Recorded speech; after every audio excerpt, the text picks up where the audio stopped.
HMPV virus અંગે આરોગ્ય વિભાગનું નિવેદન સામે આવ્યું છે। આરોગ્ય વિભાગના અધિક નિયામક ડોક્ટર નીલમ પટેલે જણાવ્યું હતું કે આ વાયરસના કારણે કોઈએ ડરવાની જરૂર નથી, સાવચેતીની જરૂર છે, પણ ડરની સ્થિતિ નથી। કેન્દ્ર સરકારના માર્ગદર્શન હેઠળ રાજ્ય સરકાર પગલાઓ લઈ રહી છે। અગમચેતીના ભાગરૂપે રાજ્ય સરકારે તમામ તૈયારીઓ કરી છે। હાલ ગુજરાતમાં માત્ર એક જ કેસ પોઝિટિવ જોવા મળ્યો છે। 14 વર્ષથી નાના બાળકો અને વડીલોમાં આ વાયરસની અસરની શક્યતાઓ વધુ છે। રાજ્યની હોસ્પિટલોને સાવચેત રહેવા માટે આદેશ પણ આપવામાં આવ્યો છે।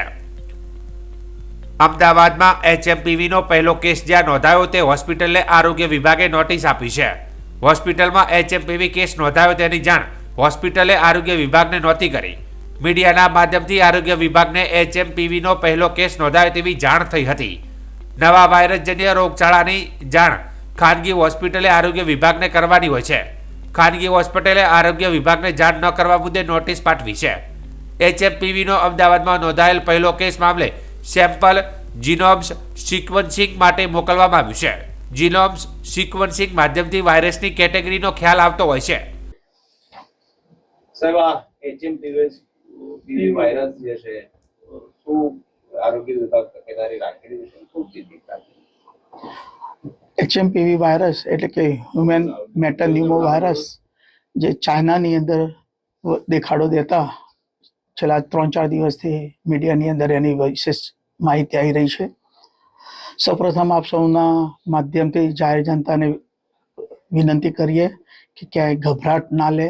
કોઈ એવી સ્થિતિ નથી કે જેથી ટેન્શન લેવાનું કે ગભરાવાની સ્થિતિ થાય। તો આપ મીડિયાને પણ મારી વિનંતી છે કે આ પોઈન્ટ ઉપર વિશેષ કાળજી રાખવા માટે પણ લોકોને જાણકારી આપીએ। જાણકારી ચોક્કસ જરૂરી છે, માહિતી ચોક્કસ આપીએ, સાવચેતી માટેની જાણકારી બધાને મળે એ પણ એક આનો મેઇન હેતુ હોય છે। કારણ કે કાલે કદાચ કેસીસ આવે તો આપણે પહોંચી વળીએ, પરંતુ આજની સ્થિતિએ સમગ્ર ઇન્ડિયામાં કે ગુજરાતમાં ક્યાંય એવું ટેન્શન લેવાની જરૂરિયાત નથી। ભારત સરકારે પણ આને માર્ગદર્શિકાને જાહેર કરેલું છે અને ભારત સરકારે પણ આ બાબતે વિશેષ કાળજીમાં ટેન્શન ન લેવા જણાવેલ છે। આઈડીએસપી એક અમારો નેશનલ પ્રોગ્રામ જ છે, ઇન્ટિગ્રેટેડ ડિસીઝ સર્વેલન્સ પ્રોજેક્ટ જેને કહીએ છીએ। આની અંદર અમે દરરોજના કેસીસને અમારી એને એન્ટ્રી પોર્ટલમાં થતી હોય છે, એના ઉપરથી અમે વોચ ઓલરેડી રાખી રહ્યા છીએ। અને એ વોચને જોતા ભારત સરકારે પણ ગઈકાલે પરમ દિવસે પણ વાત કરી હતી, ગઈકાલે પણ વાત કરી છે, ઇવન અમારા ગુજરાતની પણ અમે વોચ રાખી છે। અને એ જોતા કોઈ કેસીસમાં એવો નોંધપાત્ર વધારો નથી કે જેથી કરીને કોઈ ટેન્શન લેવાની બાબત થાય। પણ અગમચેતીના ભાગરૂપે કારણ કે અન્ય દેશમાં થાય છે એટલે અન્ય દેશના કારણે એક કેર લેવાય અને કેર લેવાય એ માટેની એક સરકારી તંત્ર તરીકે અમે તૈયારી રાખેલી છે। જેમાં ખાસ કરીને દરેક મેડિકલ ઓફિસર સુધી એ મેસેજ રખાયો છે। ઓલ સીડીએચઓ એટલે કે જિલ્લાના અધિકારી, સિવિલ સર્જનશ્રી બધાને 4મી તારીખે ઓલરેડી અમારી એક અલગ મિટિંગ પણ હતી, રિવ્યુ મિટિંગ અમે રાખેલી હતી। એની અંદર પણ તમામને આ બાબતથી વાકેફ કરેલા છે કે આ નવો રોગ ના કહેવાય, કારણ કે આ રોગ અલ્ટિમેટલી તો 2001થી આ વાયરસ છે। આ વાયરસ નવો તરીકે નથી, પણ એ મ્યુટેશન બદલે અને વાયરસનો ઘણી વખત પ્રકોપ બદલાતો હોય થોડું, તો એ રીતનું પિક્ચર આ ચાઇનાની અંદર આપણને જોવા મળ્યું। અધરવાઇઝ તો આ વાયરસ મેં કહ્યું એમ 2001નો વાયરસ છે। એટલે પણ એના સાઇન સિમ્ટમ લક્ષણો ઇન્ફ્લુએન્ઝાની રીતે જ હોય છે, એટલે કે શરદી, ખાંસી, ઉધરસની રીતે શરૂઆત થતી હોય છે અને અપર રેસ્પિરેટરી ટ્રેક્ટ ઇન્ફેક્શન એટલે ગળાથી ઉપરની રીતે શરદી, ખાંસી, તાવ।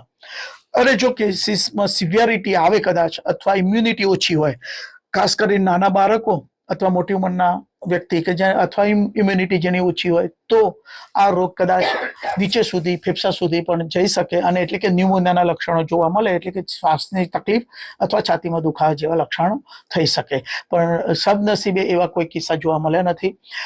ગુજરાતની અંદર પણ ગઈકાલે એક ખાલી પોઝિટિવ કેસ એક જોવા મળેલો હતો અને એ પણ રાજસ્થાનથી દર્દી આવેલું હતું। ડુંગરપુરના ગામ કોઈ રહેવાસી હતો અને ત્યાંથી એ દર્દી અહીંયા ટ્રીટમેન્ટ માટે આવેલું હતું અને એના વાયરલના લક્ષણો જણાયા હતા। ખાસ કરીને 14 વર્ષથી નાના બાળકોમાં વિશેષ જોવા મળે છે। આ છેલ્લા જે 3-4 દિવસથી કેસીસની રીતે જોઈએ તો બેંગ્લોરમાં પણ 2 કેસ મળ્યા, ગુજરાત બહારની રીતે તમિલનાડુમાં પણ એક, ગુજરાતમાં પણ જે કર્ણાટકના કેસ હતા એ પણ ભારત સરકારે જ કહ્યું છે કે એની અંદર 3 મહિનાનું બાળક અને 8 મહિનાનું બાળક હતું। 3 મહિનાના બાળકને રજા પણ અપાઈ ગઈ। 8 મહિનાનું બાળક હતું એ પણ ઘણું સારું રિકવર થઈ ગયું છે। ગુજરાતનું જે ગઈકાલે એડમિટ હતું એ પણ ગઈકાલે સાંજે એને પણ રજા આપી દેવામાં આવી છે, એની કન્ડિશન સારી છે। એટલે એવો કોઈ હાવ લેવાની જરૂરિયાત નથી, પણ ચોક્કસ તકેદારીના ભાગરૂપે વાયરસ છે તો વાયરસથી લડવા માટે ખાસ કોઈ દવા નથી હોતી અને પરિણામે સિમ્પ્ટોમેટિક ટ્રીટમેન્ટ આપવાની હોય છે. એટલા માટે એક અગમચેતીના ભાગરૂપે કામગીરી કરવાની થતી હોય છે. એટલે અમે હોસ્પિટલોને પણ અગમચેતીના ભાગરૂપે તૈયારી રાખવા ચોક્કસ સૂચના આપી છે. પણ આના બાબતે હાલ આજની તારીખે કે હાલ કોઈએ ચિંતા કરવાની કે ગભરાવાની જરૂરિયાત નથી.